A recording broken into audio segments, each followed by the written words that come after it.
ఎన్నికలైనా ప్రలోభాలు అనేది ఇప్పుడు కామన్ గా అనిపిస్తోంది. ముఖ్యంగా చెప్పాలంటే సామాన్య ప్రజలకు సంబంధించి వాళ్ళ ఆర్థిక స్థితిగతులు లేదంటే కొన్ని రకాల ఇష్యూస్ కి వాళ్ళు ప్రలోభపడేటువంటి అవకాశం ఉంటుంది అనుకోవచ్చు. ఇక్కడ ఉపాధ్యాయులు కావచ్చు, గ్రాడ్యుయేట్స్, వీళ్ళకు సంబంధించి కూడా ప్రలోభాలు జరుగుతున్నాయి, ప్రలోభ పెట్టగలుగుతున్నారు అంటే అసలు ఎటుపోతోంది ఎలక్షన్స్ అనేవి. శ్రీనివాస్ గారు, ఇది మీ పార్టీకి సంబంధించో కాదు, ఓవరాల్గానే అడుగుతున్నాను. ముఖ్యంగా ఇప్పుడు ప్రజలు అమాయకంగా ఉంటారు అంటే మళ్ళీ రెండు రకాలు కూడా ఆలోచించారు. ప్రజలంతా అమాయకులు ఏం కాదు, వాళ్ళకి తెలుసు ఏం కావాలో అనేది కూడా వస్తుంది. కాకపోతే వాళ్ళ ఆర్థిక స్థితిగతిలో లేదంటే కొన్ని సందర్భాల్లో వాళ్ళని ఏం అనలేము, తప్పని కూడా అనలేము, ఒప్పు అని అనలేము. కానీ ఉపాధ్యాయులకు కూడా 5,000 నడుస్తుందట. అయితే నాకైతే ఐడియా లేదు ఆ యొక్క డబ్బులు పంపకాల గురించి. న్యాచురల్ గా కూడాను డబ్బున్నోళ్ళు డబ్బు ఖర్చు పెడతానే ఒక అనుకుంటారు ఎవరైనా కానీ దిలీప్ గారు రైట్లీ సైడ్ డబ్బు ఖర్చు పెట్టినంత మాత్రాన ఓటేస్తారని ఏ క్వశ్చన్ కూడా అనుకోలేము మనం అనేక ఎలక్షన్ చూస్తాం, మనం ఈవెన్ జనరల్ ఎలక్షన్ కూడా చూస్తాం. మనం ఇవైతే గ్రాడ్యుయేట్స్ అండ్ టీచర్స్ ఎలక్షన్స్ కానీ జనరల్ ఎలక్షన్లలో కూడా చాలా పూర్ స్లమ్లలో ఉన్నటువంటి ఓటర్స్ కూడా డబ్బులు వంచి మెజార్టీ ఓటర్స్ కూడాను అటువంటి క్యాండిడేట్ గెలవని పరిస్థితి మనం చూస్తాం చాలా సందర్భాల్లో. ఎంపీ ఎలక్షన్ కావచ్చు, ఎమ్మెల్యే ఎలక్షన్ కావచ్చు. సో ఎక్కడో ఒక చోట ఐక్యూ వారి యొక్క వివేకం పనిచేస్తుంది. 1 or 2% or 5% it may influence. కానీ అందరు తీసుకోవడం అందరు వన్ సైడ్ వేస్తారంటే ఏ క్వశ్చన్ అంటే ముగ్గురు మాస్తారు, అదే ఓటర్ ముగ్గురు ఇస్తారు, 3 పార్టీలు నాయకులు ఎవరికొకళ్ళు కొట్టి అలా ఇద్దరికైతే ఇయ్యనట్టే కదా ఓటు డబ్బు తీసుకున్నారు. కాబట్టి అది కాదు, అది రైట్. నాకైతే ఐడియా లేదు. నేను సింపుల్ గా సిన్సియర్ గా పెద్దపల్లి జిల్లా ఇన్ఛార్జ్ గా పనిచేస్తా ఉన్నా. టీచర్స్ ఎంఎస్కి ఓటర్స్ కలుస్తున్నాం, కార్యకర్తల్ని మోటివేట్ చేస్తూ కార్యకర్తలు పనిచేసే విధంగా చేస్తుంది తప్ప వేరే విషయమే లేదు. ఆ ప్రపంచం మాకు తెలియదు. సిన్సియర్ గా నేను చెప్తా ఉన్నాను, ఆన్ రికార్డ్ చెప్తా ఉన్నా. ఆ ప్రశ్నే మేము ఆర్గనైజేషన్ మనుషులం, ఆర్గనైజేషన్ కార్యకర్తలతోని పనిచేసే బాధ్యత మాకు. డెఫినెట్ గా మాకు ఆ యొక్క ఏ డబ్బులు వంచకున్నా డబ్బులు సమస్య లేదు. మా కార్యకర్తల కృషి ద్వారా భారతీయ జనతా పార్టీ గెలవబోతా ఉన్నది. ఇది నాకు అర్థమైంది.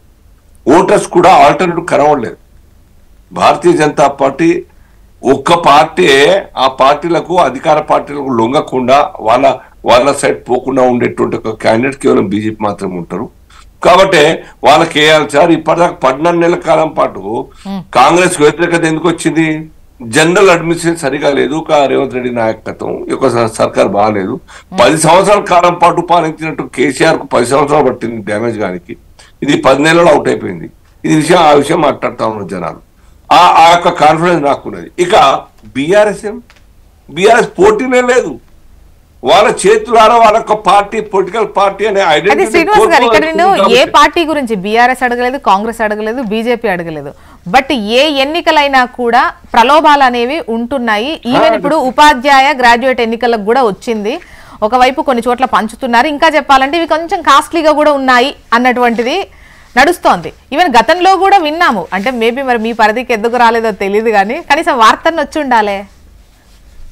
వార్తల్లో చర్చ మాట్లాడుతున్నారు, అందరూ మాట్లాడుతున్నారు. పంచుతారటగా, ఇస్తారటగా, 2,000, 3,000, 5,000 ఇవన్నీ చర్చ ఉన్నది. కామెంట్స్ నడుస్తా ఉన్నాయి కానీ ఎవరికి ఇచ్చినారు, ఎవరు ఇచ్చినారు అనేది మాకు ఐడియా లేదు.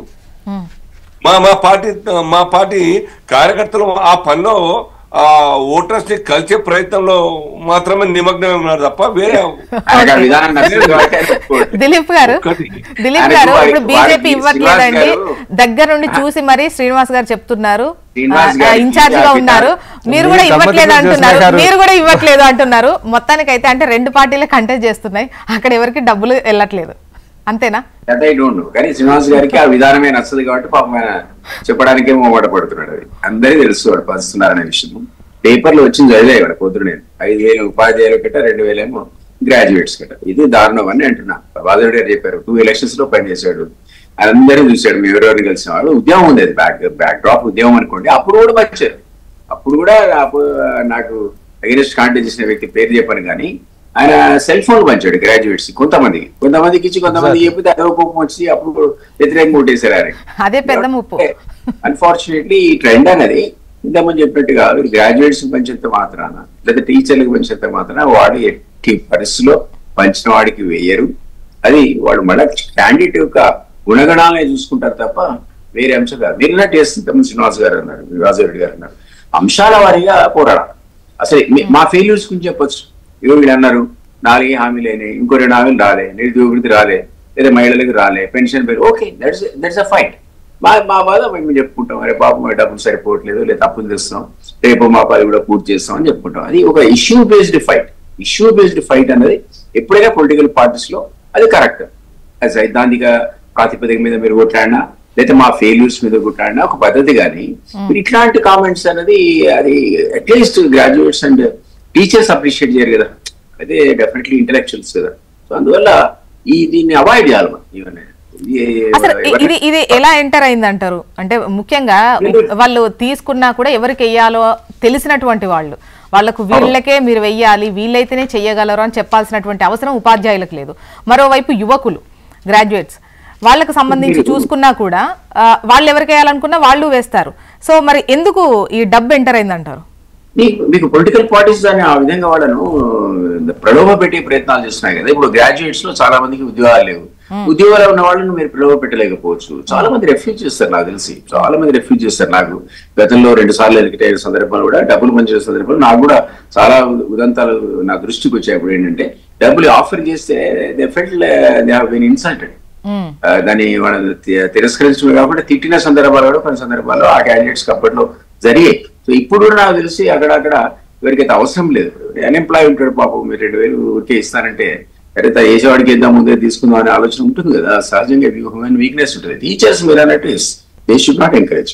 వాళ్ళు ఒక రోల్ మోడల్ గా సమాజానికి ఉండాలి, మనకే వాళ్ళు చెప్పాలి, మనం బుద్ధి చెప్పాల్సిన వ్యక్తులు కాబట్టి, బుద్ధిజీవులు కాబట్టి వాళ్ళు యాక్సెప్ట్ చేయకూడదు. యాక్చువల్లీ వాళ్ళు దీన్ని అసలు ఇమ్మీడియట్ ఎక్స్పోజ్ చేయాలి, దాన్ని ఒక క్రైమ్ కింద కన్సిడర్ చేయాలి, కంప్లైంట్ కూడా చేయాలి. మనకు తెలిసి కంప్లైంట్ కూడా చేయొచ్చు. ఇట్లాంటి ఆఫర్ ఇచ్చినప్పుడు నాకు బ్రైవ్ ఇవ్వబోతున్నాడని కంప్లైంట్ చేయొచ్చు. తీసుకున్న వాడికి తప్పే, ఇచ్చిన వాడికి కూడా తప్పే అవుతుంది. It's a crime. సో కాబట్టి టీచర్స్ ఎంప్లాయీస్ అనేవాళ్ళు దీన్ని యాక్సెప్ట్ చేయకపోవడం అనేది మంచి పరిణామంగా ఉంటుంది. అది అనకూడదు కానీ టీచర్లకు ఉన్న డిమాండే ఇప్పుడు ఎక్కువగా ఉన్నది.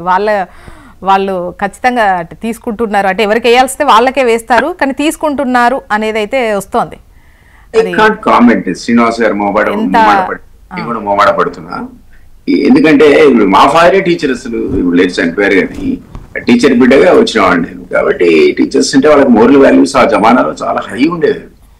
ఆ జమానాలో మా టీచర్ కానీ నేను గవర్నమెంట్ స్కూల్లో చదువుకున్నా, అద్భుతమైనటువంటి మోరల్ వాల్యూస్ మాకు చెప్పేవాళ్ళు. వాళ్ళు అసలు మాకు ఇప్పటికి కూడా వాళ్ళు కనపడితే మేము పాదాభివందనం చేస్తాం. కొంతమందికి 80s 90s లో వాళ్ళు కనపడతారు నాకు, అప్పుడు మేము పోయి కలుస్తాం.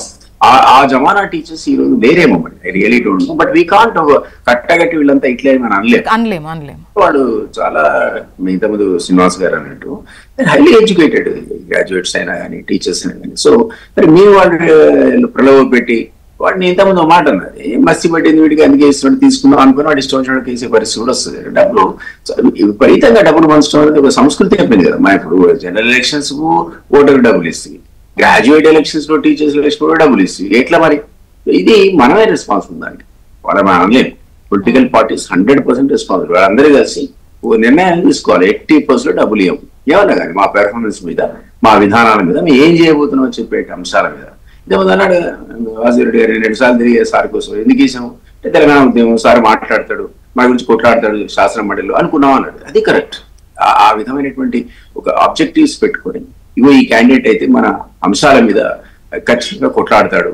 నిరుద్యోగం గురించి ఎక్కువ ఉంటుంది టీచర్స్ గ్రాడ్యుయేట్స్ కానీ, వాళ్ళ సమస్యలు apart from their salaries increments, వేరే సమస్యలతో పాటు సర్వీస్ సమస్యలతో పాటు గ్రాడ్యుయేట్స్ వచ్చే వరకు ఎంప్లాయ్మెంట్ ప్రాబ్లం. సో ఎవరైతే వాళ్ళకి ఉద్యోగాలు కల్పించగలుగుతారు, ప్రభుత్వంతో పోట్లాడగలుగుతారో ఆలోచించి ఆ ఇష్యూ బేస్డ్ ఫైట్ అయితే ఎవరైతే ఎఫెక్టివ్ గా చేస్తారో వాళ్ళనే అనుకోవాలి తప్ప ఈ డిజనరేటెడ్ పాలిటిక్స్ లో జనరల్ ఎలక్షన్స్ లో డబ్బులు వచ్చినట్టు వీటిలో డబ్బులు వస్తే ఎట్లా అన్నది ఒక ఆవేదన.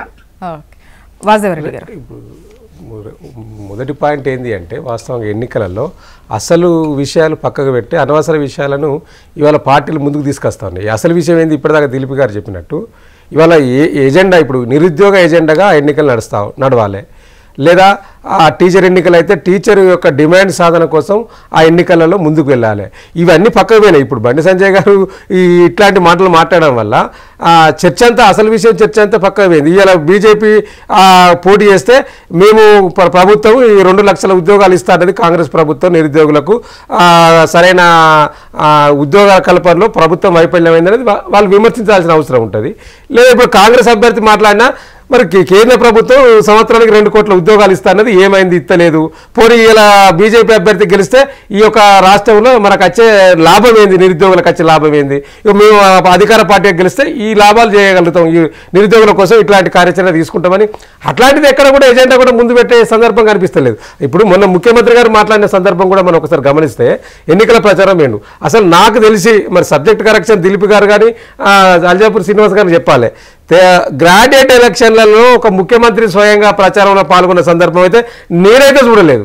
ఆయా మంత్రులు అధికార పార్టీ ఉన్నప్పుడు ఆయా మంత్రులు ఇన్వాల్వ్మెంట్ అవుతారు, కానీ ఈ ముఖ్యమంత్రి స్వయంగా ఒక సభ పెట్టి ఆ సభలో మళ్ళీ వారు మాట్లాడిన తీరు గమనిస్తే ఈ మీరు గెలిచినా ఓడినా ఈ పెద్ద దీంతో మాకు వచ్చేది లేదు పోయేది లేదు అన్నాడు. మరి వచ్చేది లేదు పోయేది లేనప్పుడు మరి ఆ సభ ఎందుకు పెట్టినట్టు, ముఖ్యమంత్రి గారు పోయి ఎందుకు మాట్లాడినట్టు అనేది ఒక చర్చ అయితే కొనసాగుతున్నది. ముఖ్యమంత్రి గారు మాట్లాడిన నాటి నుంచి నేటి వరకు ఎలక్షన్ అయిపోయేదాకా కూడా అదే చర్చ ఉంటుంది కదా. సో కాబట్టి ముఖ్యమంత్రి గారు కూడా నిరుద్యోగులకు మేము అధ్యత్తం ఇచ్చేస్తాం అని ఎక్కడ కూడా చెప్పలేదు ఆ సభలో కూడా. ఇప్పుడు కాంగ్రెస్ అభ్యర్థి పోటీలో ఉన్నాడు, కాంగ్రెస్ అభ్యర్థిని గెలిపిస్తే డెఫినెట్గా మీరు 2 లక్షల ఉద్యోగాలను ఇవ్వలేకపోయినాం, గత బీఆర్ఎస్ ప్రభుత్వం ఇచ్చిన నోటిఫికేషన్లే మేము ఆ ఉద్యోగాలను చెప్పుకుంటూ తిరుగుతున్నామని వారు పదే అదే చెప్తా ఉన్నారు కదా. పాడిందే పాడరా అన్నట్టు ఏదో అన్నట్టు ఇవాళ ముఖ్యమంత్రి గారు కానీ కాంగ్రెస్ పార్టీ కానీ గత బీఆర్ఎస్ సర్కార్లో ఇచ్చిన నోటిఫికేషన్లనే అప్పుడు ఎగ్జామ్స్ పెట్టినా ఆ రిజల్ట్ ఇచ్చి నియామక పత్రాలు ఇచ్చి సెల్ఫ్ డబ్బా కొట్టుకున్నది వాస్తవం. అది ఎవరు ఎన్ని మాట్లాడినా అది వాస్తవం. కొత్తగా ఉద్యోగాలు వీళ్ళు ఇవ్వలేదు, వీళ్ళు ఇచ్చిన ఉద్యోగాలు 6,000 నుంచి 12,000 మధ్యలో ఏదో ఉన్నాయని చెప్పి టీఎస్పీఎస్సీ చైర్మన్ గారే మొన్న ప్రకటన చేయడం జరిగింది. సో కాబట్టి ఇలా కాంగ్రెస్ ప్రభుత్వంలో ఉన్న ముఖ్యంగా పోటీ చేస్తున్న అభ్యర్థి కానీ ఇటు బీజేపీ నుంచి పోటీ చేస్తున్న అభ్యర్థి కానీ నిరుద్యోగులకు ఫలాన్ని చేస్తామని చెప్పిన సందర్భం లేదు. రెండవది ఈ ఇద్దరు కూడా కార్పొరేట్ వ్యవస్థలో ఉన్న వాళ్ళే. ఇలా కాంగ్రెస్ అభ్యర్థి అల్ఫోర్ విద్యా సంస్థలు నడిపిస్తున్న నరేందర్ రెడ్డి గారు కావచ్చు, లేదా అంజిరెడ్డి గారు కావచ్చు, వీళ్ళు బ్రహ్మాండంగా ఆర్థికంగా బ్రహ్మాండమైన వనరులతో కూడుకున్న వ్యక్తులనే వీళ్ళిద్దరు సెలెక్ట్ చేసుకున్నారు. సెలెక్ట్ చేసేటప్పుడే కాబట్టే వారు ఆర్థిక వనరులతో కూడుకున్న వ్యక్తి కాబట్టే ఇలా మన అనేక పత్రికల్లో రాసిండ్రు వీళ్ళకి ఈ విధంగా పంచే అవకాశం ఉన్నది, తీసుకునే అవకాశం వాళ్ళు ఉన్నదని చెప్పి పత్రికల్లో రాసిండ్రు, ఓటుకి ఇంత ఇస్తారని చెప్పి. కాబట్టి ఈ ఎలక్షన్లో ఎందుకంటే ఇప్పుడు నార్మల్గా ఎమ్మెల్యే ఎలక్షన్ అయితే ఎలక్షన్ కమిషన్కు ఇంత లిమిట్ ఉంటుంది, అంటే 20 లక్షలు పెట్టాలి, 50 లక్షల లోపు ఖర్చు పెట్టాలి, ప్రతి ఖర్చును కూడా ఎలక్షన్ కమిషన్కు నివేదించాలని ఉంటుంది. కానీ ఎమ్మెల్సీ ఎలక్షన్లో ఉండదు అనేది నాకు తెలిసిన వాస్తవం. ఎమ్మెల్సీగా పోటీ చేసిన దిలీప్ గారు కూడా వారికి ఇంకా ఎక్కువ తెలుసు. సో ఈ ఎలక్షన్లో డబ్బు గిరిక ఖర్చు పెట్టాలని రూల్ లేదు, లిమిట్ లేదు. కాబట్టి ఇష్టం వచ్చినట్టు ఖర్చు పెట్టవచ్చు, ఇష్టం వచ్చినట్టు అడ్వర్టైజ్మెంట్స్ చేయొచ్చు, ఇష్టం వచ్చినట్టు పోవచ్చు, దీనికి ఏం లేదు దీనికి. కాబట్టి ఇవాళ ఇట్లాంటి వాటికి తెరపడింది అనేది మన కళ్ళ ముందు కనిపిస్తూ ఉన్నది. ఈ 5,000, 2,000, 3,000 ఇవాళ పోటీ చేస్తున్న అభ్యర్థులు కూడా అదే రీతిగా ఉన్నారు కదా. పోనీ వీళ్ళు సామాన్యులేం కాదు, బ్రహ్మాండంగా వాళ్ళు మొదట్లోనే మనం పత్రికల్లో చూసినాం. నరేందర్ రెడ్డి గారు వీళ్ళకింత ఇచ్చి బీఫామ్ తెచ్చుకున్నాడని, అంజిరెడ్డి గారు కూడా కిషన్ రెడ్డికి ఇంత ఇచ్చిండు, బండి సంజయ్కి ఇచ్చిందని వార్తల్లో వచ్చినాయి. వాస్తవాన్ని నేను కూడా చూడలేదు, వార్తల్లో మనం చూసినాం, పత్రికల్లో రాసిండ్రు, సోషల్ మీడియాలో చూసిండ్రు. కాబట్టి అట్లా ఆ వ్యక్తులు కూడా అదే విధంగా కొద్దిగా ఉన్నారు. కాబట్టి ఇప్పుడు ఎల్జీపురం శ్రీనివాసరావు ఎట్లాగో ఒప్పుకోరు, ఎందుకంటే వారు పెద్దపల్లి ఇన్ఛార్జ్ ఉన్నారు, వారే చెప్తా ఉన్నారు, వారే స్వయంగా డెఫినెట్గా పంచి చూస్తారు. కానీ మీడియా ముఖంగా వారు చెప్పడానికి కొంత నిర్మమట ఉండవచ్చు, లేదా వారు చెప్పలేకపోతారు కావచ్చు. డెఫినెట్గా వారు ఇన్ఛార్జిగా ఉన్నారు కాబట్టి డెఫినెట్గా చేయాల్సిందే, ఏదో ఒక కార్యాచరణ అక్కడ చేయాల్సిందే. శ్రీనివాస్ గారు మాట్లాడండి. వాసుదేవరెడ్డి గారు చేసినటువంటి ఒక మాట ఆరోపణ, దీన్ని నేను నిర్ద్వందంగా ఖండిస్తా ఉన్నాను. నా లైఫ్ లో పొలిటికల్ పార్టీలో నేను 1980 నుంచి పనిచేస్తా ఉన్నాను. అనేక ఎలక్షన్స్ నా చేతుల మీదుగా నిజామాబాద్ జిల్లాలో ఆర్మూర్లో పాల్గొని చేశాను. నేను ఎన్నడూ కూడా ఇటువంటి ప్రాక్టీస్ మేము దిగవలేదు. నేను చాలా నిర్మోమాటంగా స్ట్రేట్ ఫార్వర్డ్ మాట్లాడుతూ ఉంటాను. ఈ రకంగా ఉండాలి కానీ ఈ రకంగా ఉండద్దని చెప్తా ఉంటాను. చాలా స్పీచ్లో చెప్తా ఉంటాను. అనేక విద్యార్థులకు, నా విద్యాసంస్థల పిల్లలకు ప్రమాణం చేయిస్తాను. నేను ఏ కోశాన కూడా వరకట్నం తీసుకోవద్దు, అమ్మాయిలు వధు పరీక్షకు కూర్చోవద్దు, వరకట్నం అడిగే కుటుంబాలు అయితే వస్తే ఓటప్పుడు ఓటు యాక్సెప్ట్ చేయొద్దు, డబ్బులకు అమ్ముడు పోదని చెప్తా ఉంటాను. మా పిల్లలకు కూడా చూడండి, మీరు ఈ రకంగా నా కాన్సెప్ట్. కాబట్టి ఇటువంటి విషయాల మీద చాలా నిర్ద్వందంగా మేము, మా పార్టీ కూడా అదే, మా యొక్క ఆల్ ఇండియా అధికారులు కూడా చాలా స్పష్టంగా చెప్తారు, కొన్ని రోజులు చెప్తా ఉన్నారు. దేశమంతా కూడా ఎలక్షన్ ఒక సిస్టమ్ అయితే ఈ యొక్క సదరన్ స్టేట్స్ మొత్తం కూడా అర్థం కాదు మాకు. అనేక రాష్ట్రాలు మేము పనిచేస్తుంటాం, గెలుస్తూ ఉంటాం, ఖర్చులు నామినల్ అవుతా ఉంటాయి. ఇక్కడ ఈ యొక్క కర్ణాటక, తమిళనాడు, తెలంగాణ, ఏపీని మాకు అర్థం కావట్లేదు అని చెప్పి చెప్తా ఉంటారు. మీకు ఇష్టం లేదు కావచ్చు శ్రీనివాస్ గారు, శ్రీనివాస్ గారికి ఇష్టం లేకపోవచ్చు, మీ పార్టీ ఆలోచన మీద కాదు కదా. డెఫినెట్ గా ఇప్పుడు మీరు ఎన్ని చెప్పినా శ్రీనివాస్ గారు, మీరు కరీంనగర్ పోయి మీరు ఎవరి దగ్గర బయటికి చెప్పే పరిస్థితి కాదు కాబట్టి తీసుకున్న వారు చెప్పారు, ఇచ్చేవారు కూడా చెప్పే పరిస్థితి ఉండదు. నేను పెద్దపల్లిలో రామకృష్ణ రెడ్డి గారు ఇంట్లో ఉండి పనిచేస్తున్నాను అక్కడ పెద్దపల్లిలో. మీరు పార్టీ క్యాడర్ డెఫినెట్ గా ఇన్ఛార్జ్ పంపిస్తారు, కోఆర్డినేషన్ కోసం పంపిస్తారు, తప్పులేదు. మీ పార్టీ అయినా కాంగ్రెస్ పార్టీ అయినా రాజారెడ్డి గారు ఎంక్వైరీ చేసుకోండి. నా చేతుల్లో ఏమైనా డబ్బులు ఉన్నాయా, డబ్బులు వంచినా, నేను కేవలం ఆర్గనైజేషన్ పని చేపిస్తా ఉన్నాను. అదే విధంగా అన్ని చోట్ల అదే మా దృష్టికి మాత్రం చర్చిస్తారు కదా. కాబట్టి ఇది ఖర్చు ఎలక్షన్ లో లిమిట్ ఉన్నా లేకున్నా ఖర్చు పెరుగుతూ ఉంటుంది. మీటింగ్ పెడితే లక్షల మీద అయితే అది అర్థం చేసుకుంటాం. కానీ డబ్బులతోనే ఎలక్షన్ నడవాలి, డబ్బు ఉన్న వాళ్ళకే టికెట్ ఇవ్వాలని కాదు. అనేక కార్యకర్తలు, మా కార్యకర్తలు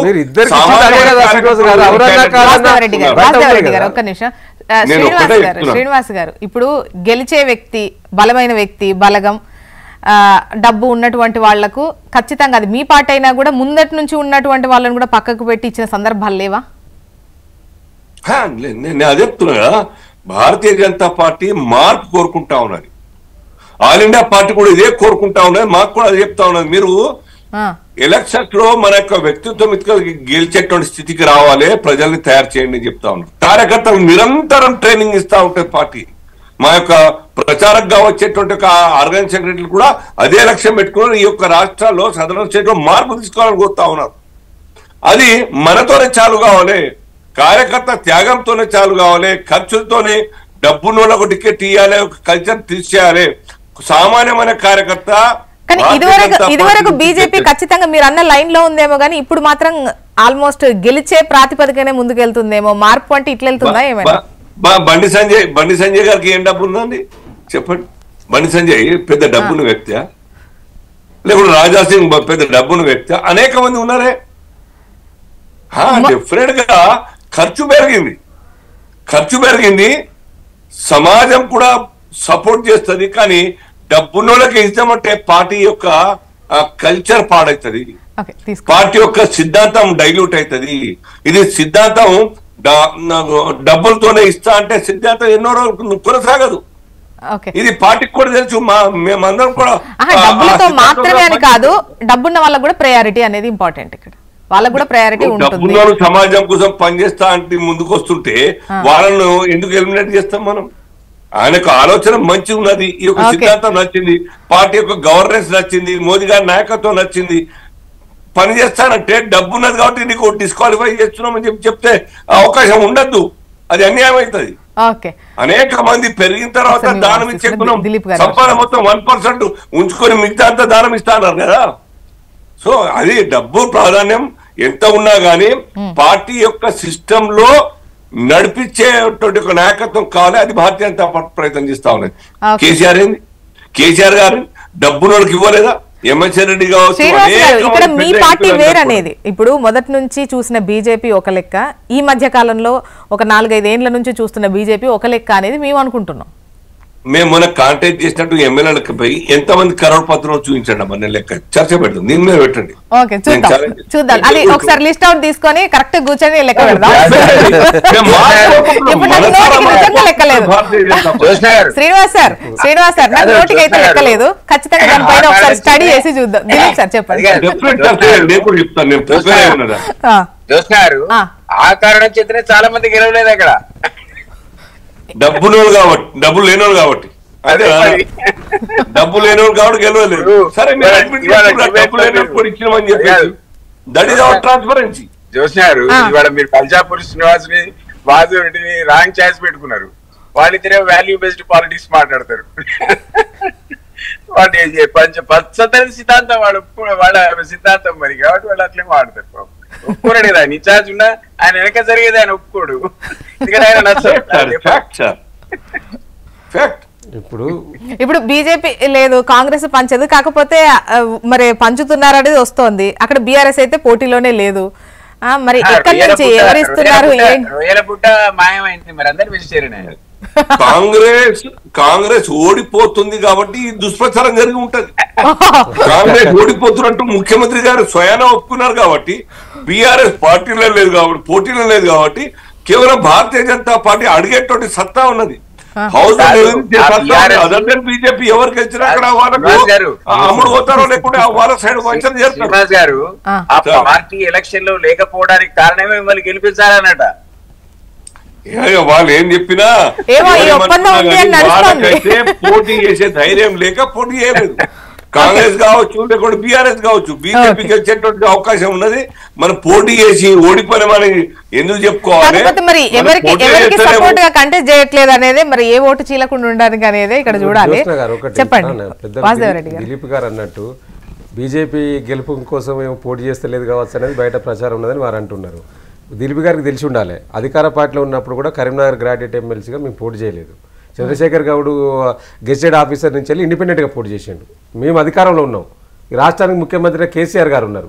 అప్పుడు పోటీలో నిలిచింది జీవన్ రెడ్డి గారి మీద, బీఆర్ఎస్ పార్టీ పోటీ చేయలేదు. వారు చంద్రశేఖర్ గౌడ్ గారు అంటే నేనేమంటున్నా, పోయినసారి ఎలక్షన్ జీవన్ రెడ్డి గారి మీద మేము పోటీలో లేవు, పవర్ లో ఉన్నప్పుడు కూడా ఒకసారి పోటీలో లేవు మేము. నాట్ ఓన్లీ శ్రీనివాస్ గారు, నేను చెప్పేది ఏంటంటే స్వామి గౌడ్ గారు పోటీ చేసినాం, గెలిచినాం, అది కాదు. ఆ తర్వాత పవర్లో ఉన్నాం కదా, మేమే ముఖ్యమంత్రికి ఉన్నాం కదా. చంద్రశేఖర్ గౌడ్ గారు ఒక గెజిటెడ్ ఉద్యోగానికి రాజీనామా చేసి వారు పోటీలో ఉన్నారు. వారికి బయట నుంచి వెళ్ళి జనరల్గా మద్దతు అని చెప్పిన తప్పితే ఎక్కడ కూడా బీఫామ్ ఇచ్చుడు కానీ డైరెక్ట్ ఎలక్షన్ ఎక్కడ లేవు. కాబట్టి ఇవాళ మేము ఏమంటున్నామంటే, పోటీలో లేకున్నా కూడా చెప్పేది ఏంటంటే, పోటీలో లేకున్నా ఇలా కాంగ్రెస్ ను ఇలా బీజేపీని ఓడియాలే, అక్కడ గెలిచే ఇండిపెండెంట్ అభ్యర్థిని గెలిపియాలనేది ఇలా మా పార్టీ ఇప్పటికే చెప్పి ఉన్నది. ఇంటర్నల్ కూడా చెప్తా ఉన్నాం మేము. అక్కడ గెలిచే అభ్యర్థులు ఇప్పుడు బీజేపీ కాంగ్రెసే కాదు, ఇంకా మిగతా అభ్యర్థులు కూడా అక్కడ పోటీలో వారిని తలదన్నే విధంగా పోటీలో ఉన్నారు ఇంకా మిగతా అభ్యర్థులు కూడా. సో కాబట్టి వారికి డెఫినెట్గా సపోర్ట్ చేయాలనేది మేము చెప్తున్న అంశం. మేము ఒకటే అనుకున్నామండి, ఇవాళ ఈ ఎలక్షన్ తోటి వచ్చేది పోయేది డెఫినెట్గా. ఇలా మేము ప్రజలకు మంచి చేయాలి ఒక ప్రతిపక్ష పార్టీగా. ఇప్పుడు వాళ్ళు ఏమంటారు, ఇప్పుడు శ్రీనివాస్ గారే అన్నారు కదా, మాకు ఒక వ్యూహం ఉన్నది, ఆ వ్యూహం ప్రకారం మేము క్యాండిడేట్ పెట్టలేదు, ఎవరికి మద్దతు ఇస్తలేము. సో ఇప్పుడు గెలిచే అవకాశం ఉన్న వారికి ఓటు వేయండి అని మేము చెప్తున్నాం, ఈ రెండు పార్టీలకు కాకుండా. ఎందుకంటే ఈ రెండు పార్టీలు ఏం చేసినాయి మన కళ్ళ ముందు కనిపించినాయి కదా. ఇవాళ కేంద్రం నుంచి వెళ్ళి 2 మంత్రులు ఉండి 8 మంది ఎంపీలు ఉండి ఈ రాష్ట్రానికి కేంద్రం నుంచి వెళ్ళి బడ్జెట్ తీసుకురావడంలో ఎంత వీరు కష్టపడ్డారు.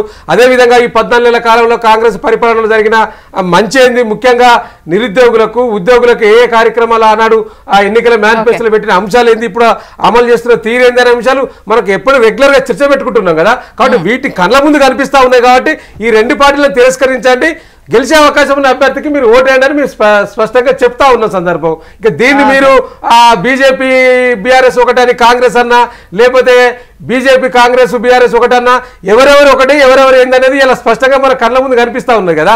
ఒక పక్క ఈ రాష్ట్రంలో ఎస్ఎల్బీసీ టన్నెల్ కూలీ 8 మంది ఇబ్బందులు పడతా ఉంటే బీజేపీ ఒక మాట అదేదో ఒకరోజు మాట్లాడింది, ఆ తర్వాత అసలు దీని మీద విచారణ చేయాలనో లేకపోతే మాట్లాడాలనో ఇప్పటి వరకు మాట్లాడలేదు కిషన్ రెడ్డి గారు కానీ బండి సంజయ్ గారు. ఆ ఒక్కరోజు ఘటన జరిగిన రోజు ఒకటి మాత్రం తీవ్ర విచారం వ్యక్తం చేసిండ్రు, ఆ తర్వాత మాట్లాడే సందర్భం లేదు. సో ఈ రాష్ట్ర ప్రభుత్వంలో జరుగుతున్న తీరు గురించి బీజేపీ మాట్లాడదు, ఇలా బీజేపీ గురించి కాంగ్రెస్ మాట్లాడదు. ఇది స్పష్టంగా మనం అనేక సందర్భాలలో ఇదే వేదిక మీద చర్చలు పెట్టుకున్నాం కదా. ఓకే ఓకే ఓకే చూద్దామండి. రేపైతే ఎన్నికలు ఉన్నాయి, కాకపోతే నార్మల్ ఎన్నికలకు తలదన్నే విధంగా ఇక్కడ కూడా ఇటువంటి ప్రలోభాలు ఉండడం నిజంగా శోచనీయం.